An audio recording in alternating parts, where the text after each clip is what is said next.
3 sebab kenapa korang kena beli Ego Gear Pro Yamaha yang terbaru. Tengok video ni sampai habis. Sebab yang pertama, dia punya design dia dah upgrade, dah bermodifikasi. Kalau dulu dia punya design nampak gemuk sikit, yang ini sekarang dah start kurus. Tapi lain lah macam korang. Korang dulu kurus, sekarang gemuk. Cuba korang tengok design dia.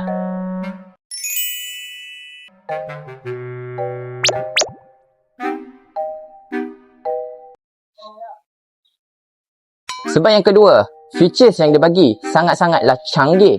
Contohnya, dulu Ego Gear menggunakan meter analog, bosan. Sekarang kita gunakan meter digital sekali dengan Y Connect. Korang tahu tak Y Connect tu apa? Tak tahu. Sama lah. Bahan seterusnya, yang ini canggih.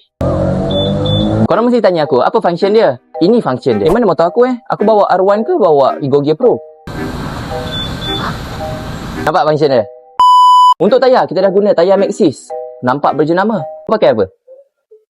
E-mobile. Tayar. Oh. Bukan prepaid. Hanzo, tengok ini. Storage makin besar. Tapi tak adalah beza sangat. Tapi besar. Yang ke-9, kalau korang nak motor yang senang handle, nimble, ringan, sedap bawa, sesuai untuk korang, ini dia, motor Ego Gear Pro. Menggunakan Blue Core Hybrid. Enjin akan menjadi lebih smooth. Minyak menjadi lebih saving. So, senang cerita, better korang ambil Ego Gear Pro Harga pun tengah ada promo. Siapa yang berminat, macam biasa, boleh isi form kat bawah. Hans?